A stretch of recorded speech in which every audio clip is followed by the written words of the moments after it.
Welcome friend, study with HD biology में आपका स्वागत है। मैं एचडी मंसूरी आपके लिए लेकर आया हूँ हिंदी में बायोलॉजी की वीडियो। तो आज की इस वीडियो में हमारा टॉपिक है मानव रक्त समूह यानी ह्यूमन ब्लड ग्रुप। वीडियो हम शुरू करें उससे पहले आपसे रिक्वेस्ट है कि अगर अभी तक आपने हमारे चैनल को सब्सक्राइब नहीं किया है तो चैनल को सब्सक्राइब करें, साथ में बेल आइकन दबाएं ताकि आपको आने वाली वीडियो की नोटिफिकेशन मिल सके। तो आइए शुरू करते हैं। तो सबसे पहली बात, मानव में एबीओ प्रकार का रक्त समूह पाया जाता है जो रक्त में पाई जाने वाली आरबीसी पर उपस्थित दो तरह के प्रतिजनों पर निर्भर करता है। इन प्रतिजनों की खोज सबसे पहले कार्ल लैंड स्टीनर ने मकाका रिसस या मकेक बंदर पे की। ये दोनों प्रतिजन एक तरह के ग्लाइको प्रोटीन होते हैं। अब सबसे पहले बात हम करते हैं प्रतिजन होते क्या हैं। तो वे रसायन जो हमारे शरीर में प्रवेश करके हमारे शरीर को प्रतिरक्षी निर्माण हेतु प्रेरित करते हैं उन्हें प्रतिजन कहा जाता है। ये प्रतिजन हमारे शरीर में प्रतिरक्षी बनवाते हैं।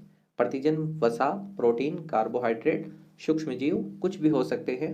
सामान्यतः प्रतिजन रोग कारक होते हैं और ये हमें रोग उत्पन्न करते हैं, लेकिन कई सारे प्रतिजन हमारे शरीर के अपने स्वयं के होते हैं। तो हमारा शरीर ऐसे अपने प्रतिजनों के प्रति प्रतिरक्षी नहीं बनाता है। तो ये हमारे शरीर के अपने खुद के प्रतिजन हैं।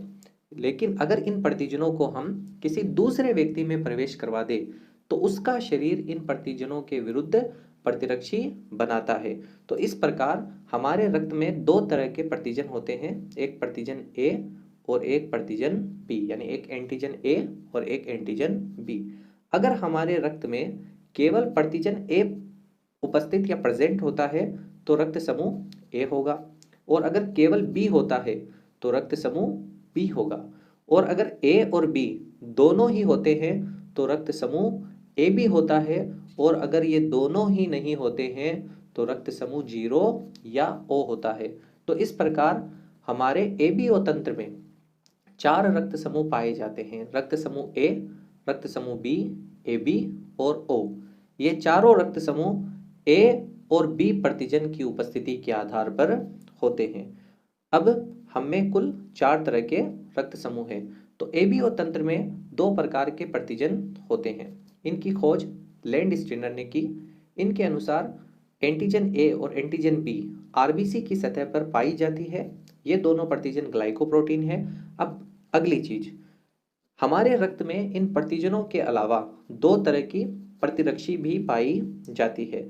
अगर मान लो हमारे शरीर में किसी का ए प्रतिजन आ जाए तो हमारा शरीर इसके विरोध में प्रतिरक्षी ए बनाएगा, तो हमारा शरीर इसके विरोध में प्रतिरक्षी ए बनाएगा। इसी प्रकार अगर हमारे शरीर में बी प्रतिजन आ जाए तो हमारा शरीर इसके विरोध में बी प्रतिरक्षी बनाएगा। लेकिन अगर हमारे अपने शरीर में ए प्रतिजन है तो फिर हमारा शरीर अपने ही प्रतिजन के प्रति प्रतिरक्षी नहीं बनाता, तो फिर हमारा शरीर बी प्रतिजन के विरुद्ध प्रतिरक्षी बनाएगा, यानी ए रक्त समूह वाले व्यक्ति में बी एंटीबॉडी या बी प्रतिरक्षी होते हैं। इसी प्रकार बी रक्त समूह वाले व्यक्ति में ए एंटीबॉडी होते हैं। क्यों? क्योंकि बी प्रतिजन तो उसके खुद के अंदर ही होते हैं, तो उसका शरीर कभी भी अपने प्रतिजन के प्रति प्रतिरक्षी नहीं बनाएगा।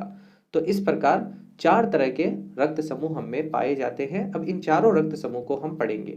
तो सबसे पहले प्रतिजन ए अगर उपस्थित है तो रक्त समूह ए, बी उपस्थित है तो रक्त समूह बी, इसी प्रकार ए और बी दोनों प्रतिजन उपस्थित है तो रक्त समूह ए बी, और इसी प्रकार अगर दोनों ही प्रतिजन उपस्थित नहीं है यानी एब्सेंट है तो रक्त समूह ओ होगा।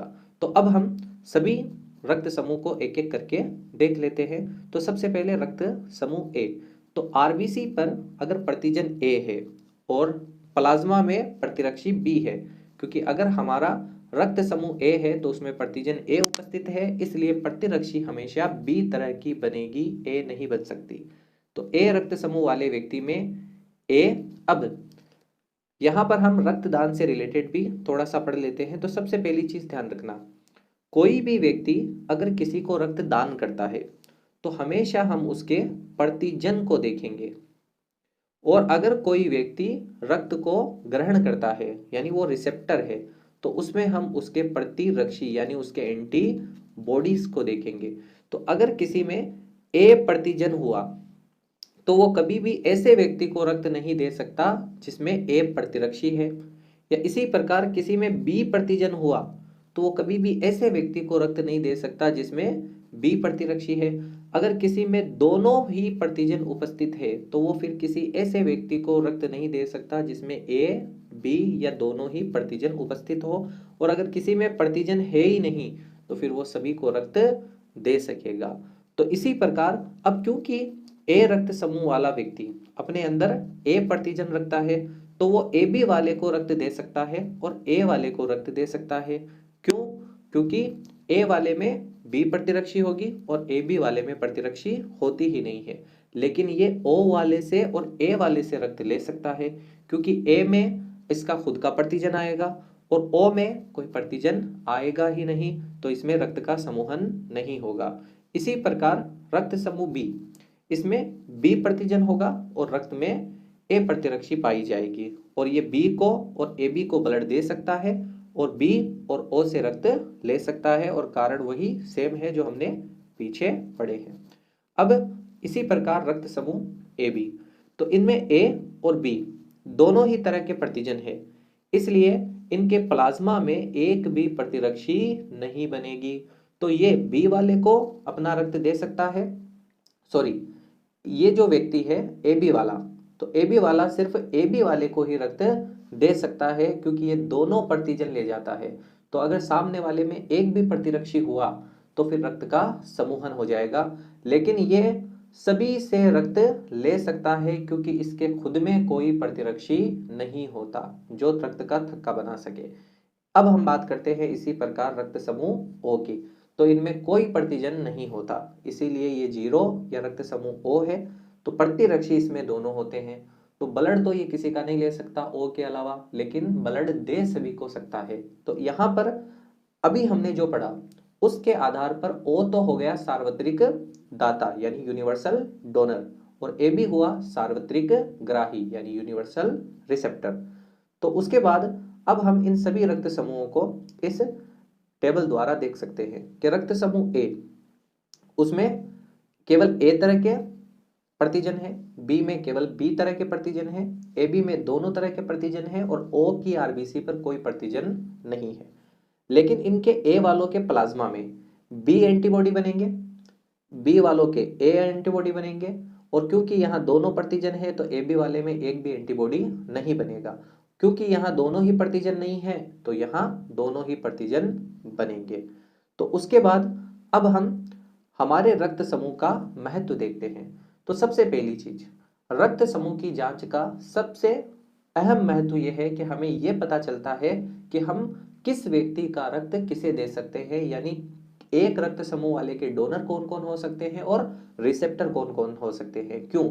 क्योंकि अगर समान एंटीजन और एंटीबॉडी मिल जाए तो ये परस्पर आपस में चिपक जाएंगे, यानी प्रतिजन प्रतिरक्षी क्रिया एंटीजन एंटीबॉडी रिएक्शन हो जाएगी और खून जमने लगेगा, यानी रक्त का समूहन या एग्लूटिनेशन होने लगेगा, जिससे व्यक्ति के खून की अचानक उसमें कमी आ सकती है और यहाँ तक कि वो मर भी सकता है। इसीलिए बिना रक्त समूह की मिलान किए किसी को भी रक्त नहीं दिया जा सकता है। लेकिन अब हम एक बार इस सारणी से और देख सकते हैं कि ओ सार्वत्रिक दाता है। क्यों? क्योंकि इसमें प्रतिजन कोई नहीं है लेकिन प्रतिरक्षी दोनों है, तो ये सभी को रक्त दे सकता है लेकिन ले केवल ओ से सकता है। भारत में 34.5% यानी 34.5% जो लोग हैं वो ओ रक्त समूह रखते हैं। इसी प्रकार ए रक्त समूह, तो ए रक्त समूह में ए प्रतिजन है और बी प्रतिरक्षी है, तो ये ए और ए बी दोनों से रक्त या दोनों को रक्त दे सकता है लेकिन ओ और ए से रक्त ले सकता है।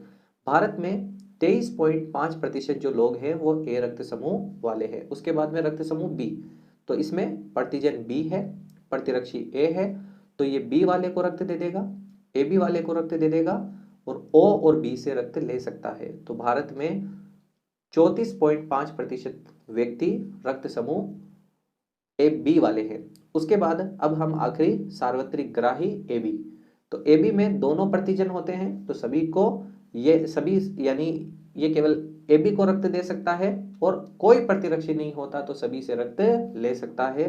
भारत में 7.5% लोग AB रक्त समूह वाले होते हैं। उसके बाद अब हम देखते हैं RH प्रतिजन। तो अभी हमने एक पीछे सारणी पढ़ी, उस सारणी के अनुसार O वाला व्यक्ति सभी को रक्त दे सकता है, लेकिन ऐसा संभव नहीं है। अगर O वाला व्यक्ति कई बार O वाले को ही रक्त देता है तो भी उसकी मृत्यु हो सकती है। तो फिर ऐसा क्यों?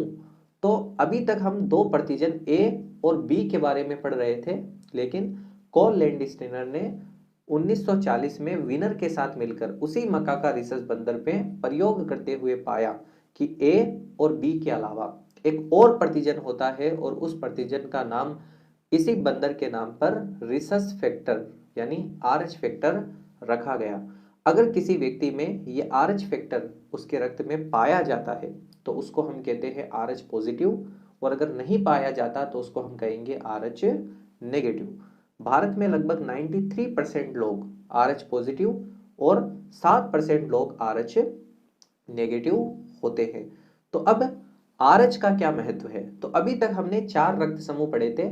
A की उपस्थिति में A, B की उपस्थिति में B, A और B दोनों की उपस्थिति में AB और दोनों की अनुपस्थिति में O। लेकिन अब इन सभी के दो दो रक्त समूह और मिल गए, यानी A के साथ अगर RH उपस्थित है तो फिर वो होगा A पॉजिटिव।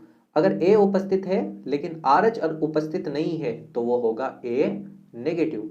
इसी प्रकार B उपस्थित है और RH भी उपस्थित है तो वो होगा B पॉजिटिव, और अगर B उपस्थित है और RH उपस्थित नहीं है तो वो होगा B नेगेटिव। इसी प्रकार AB दोनों उपस्थित है और RH उपस्थित है तो AB पॉजिटिव, और इसी प्रकार AB तो उपस्थित है लेकिन RH उपस्थित नहीं है तो AB नेगेटिव। और अगर O है यानी A और B तो नहीं है, केवल RH उपस्थित है तो O पॉजिटिव, और अगर तीनों ही प्रतिजन उपस्थित नहीं है तो O नेगेटिव। तो इस आधार पर अब सार्वत्रिक जो ग्राही है वो सार्वत्रिक ग्राही अब केवल AB नहीं है, वो सार्वत्रिक ग्राही अब AB पॉजिटिव है, और जो सार्वत्रिक दाता है वो अब O नेगेटिव है, क्योंकि इसमें एक भी प्रतिरक्षी प्रतिजन नहीं होता। उसके बाद RH कारक की जानकारी का हमें क्या फायदा हुआ? तो हमें यह फायदा हुआ कि अब सिर्फ AB की पहचान ही जरूरी नहीं है, RH की भी पहचान होनी जरूरी है। क्योंकि अगर हमने एक RH नेगेटिव वाले व्यक्ति में अगर RH पॉजिटिव ब्लड दिया तो उसका शरीर उसके खिलाफ क्या करेगा? प्रतिरक्षी बनाना शुरू कर देगा और रक्त का समूहन हो सकता है, और इसको आइसो इम्यूनाइजेशन कहते हैं। उसके बाद अब हम बात करते हैं RH समूह या हमारे रक्त समूह से संबंधित एक बीमारी की, गर्भ रक्ताणु कोरकता। तो अगर कोई माँ RH यानी कोई स्त्री RH नेगेटिव है और उसका पति RH पॉजिटिव है, और उनका जो पहला बच्चा यानी माँ के गर्भ में पल रही जो पहली संतान है वो भी RH पॉजिटिव हो जाए, तो डिलीवरी के टाइम बच्चे का ब्लड माँ के ब्लड से मिल सकता है, और दोनों के ब्लड जब मिलेंगे तो RH नेगेटिव माँ में RH पॉजिटिव या RH फैक्टर चले जाएंगे।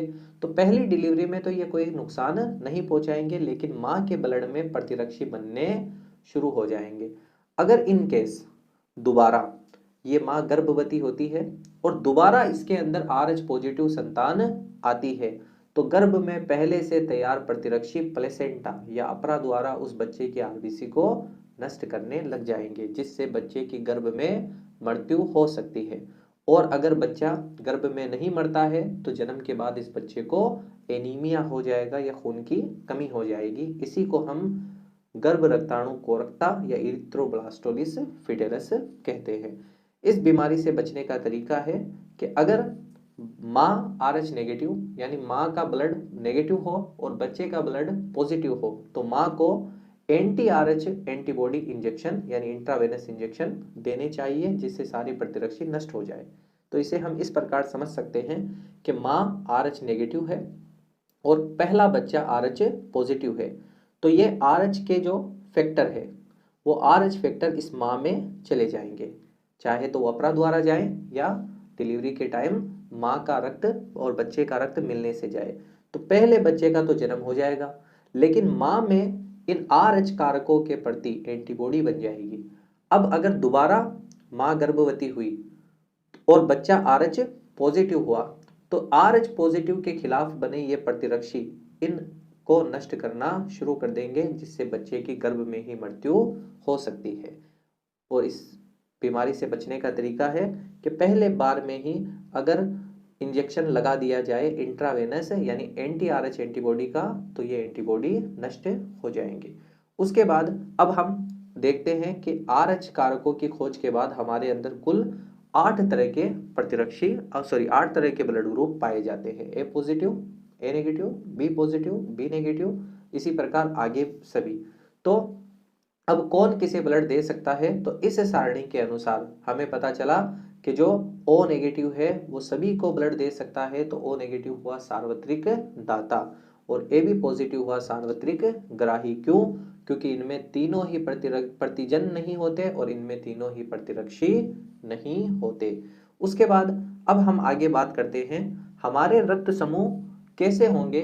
ये निर्भर करता है हमारे माता पिता के रक्त समूह कैसे थे। यानी हम कह सकते हैं कि हमारे रक्त समूह द्वारा हमारे आने वाले बच्चों के रक्त समूह निर्भर करते हैं। इसको हम रक्त समूह की वंशागति कहते हैं। तो सबसे पहले बर्नस्टीन ने रक्त समूह की वंशागति का पता लगाया। तो हमारे अंदर हर लक्षण को अगली पीढ़ी में ले जाने के लिए कोई ना कोई जीन होती है। तो उसी प्रकार हमारे अंदर जो रक्त के लक्षण को अगली पीढ़ी में ले जाने वाली भी कोई ना कोई जीन होती है। तो इसको हम, जैसे यहाँ ए जीन लिखा हुआ है, इसको हम एनसीईआरटी के हिसाब से आई जीन मान लेते हैं। तो ये जो आई जीन है या ए जीन है, इसके तीन विकल्प होते हैं। तो ये 3 विकल्प इसके कौन कौन से हैं? जैसे अगर हमने इसको अभी ए माना है तो ए बी और A0। तो इसी प्रकार अगर हम आई माने तो IA, IB और I0। तो A और B ये दोनों डोमिनेट या प्रभावी होती है, I0 ये अप्रभावी होती है। तो कहने का मतलब है कि अगर माता और पिता दोनों से IA आए या IA और I0 आए तो रक्त समूह A होगा। इसी प्रकार माता और पिता दोनों से IB आए या फिर IB और I0 आए तो बच्चे का जो ब्लड ग्रुप है वो B होगा। इसी प्रकार माता और पिता दोनों में से किसी एक से A और किसी एक से B आए तो बच्चे का ब्लड ग्रुप AB होगा। और इसी प्रकार माता और पिता दोनों से अगर I0 आए तो बच्चे का ब्लड ग्रुप है वो O होगा। इस प्रकार अगर हम देखें तो हमारे रक्त में जो 4 तरह के रक्त समूह A, B और AB और O है, तो ये 4 हमारे रक्त के फिनोटाइप है, जबकि 6 तरह के जीनोटाइप है। A फिनोटाइप के लिए 2, यानी IA से भी A होगा और IA और I0 से भी A ही होगा। इसी प्रकार IB से भी B होगा और IB I0 से भी B होगा और IB से B होगा और I0 से O होगा। तो 2 ये 4, 5 और 6 तो होते हैं जीन प्ररूप और 4 होंगे लक्षण प्ररूप। तो इस टेबल द्वारा हम देख सकते हैं कि अगर माता और पिता दोनों का ब्लड ग्रुप अगर O है तो बच्चे का ब्लड ग्रुप O होगा। अगर माता का या पिता दोनों में से किसी का ब्लड ग्रुप O है और बच्चे का A है तो O और A दोनों तरह के बच्चे हो सकते हैं। इसी प्रकार अगर उनका ब्लड ग्रुप O और B हो तो O और B वाले बच्चे होंगे, O और AB हो तो A और B वाले बच्चे पैदा होंगे। इसी प्रकार अगर हम आगे देखें, अगर माता और पिता का ब्लड ग्रुप, इसी प्रकार ये हम पढ़ चुके हैं पीछे।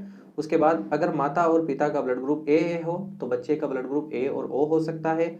अगर A और B हो तो बच्चे का blood group O, A, B और AB सभी तरह के हो सकते हैं। और अगर दंपति में दोनों का ब्लड ग्रुप A और AB हो तो बच्चे में ये ब्लड ग्रुप हो सकते हैं। उसके बाद अगर माता और पिता दोनों का ब्लड ग्रुप B हो तो बच्चे का ब्लड ग्रुप B और O हो सकता है। अगर माता का और पिता का ब्लड ग्रुप B और AB हो तो बच्चे में A, B और AB वाली संतान हो सकती है। इसी प्रकार अगर दोनों का ब्लड ग्रुप AB हो तो बच्चे A, B और AB के हो सकते हैं। इस प्रकार रक्त समूह द्वारा हम आने वाली पीढ़ियों के रक्त समूह का पूर्वानुमान पता कर सकते हैं। इसके द्वारा जो संतान संबंधी विवाद है उनको हल किया जा सकता है। उसके बाद हमारा अगला टॉपिक है ब्लड ट्रांसफ्यूजन या रक्तदान। तो हम जानते हैं कि जब किसी एक व्यक्ति में रक्त की कमी आती है तो किसी दूसरे व्यक्ति के रक्त को लेकर उसमें पहुंचाया जा सकता है, इसे ही हम रक्तदान कहते हैं। तो सर्वप्रथम रक्तदान 15 जून 1667 को फ्रांस के चिकित्सक डॉक्टर जीन बैप्टिस्ट डेनिस द्वारा किया था। उन्होंने 15 वर्षीय एक बालक में भेड़ का रक्तदान करवा दिया था। तो ये सर्वप्रथम किया गया रक्तदान था। उसके बाद आपको पता होना चाहिए कि हम आज लगातार रक्तदान के प्रति लोगों को अवेयर करते हैं।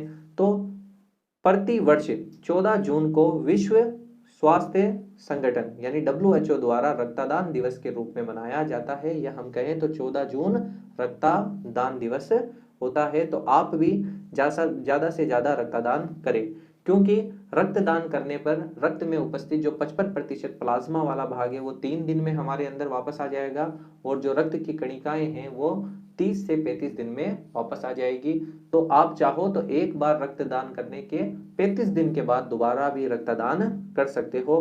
तो अगर आपको हमारा वीडियो अच्छा लगा तो वीडियो को लाइक कीजिए, शेयर कीजिए और ज़्यादा से ज़्यादा अपने दोस्तों तक पहुंचाइए। धन्यवाद।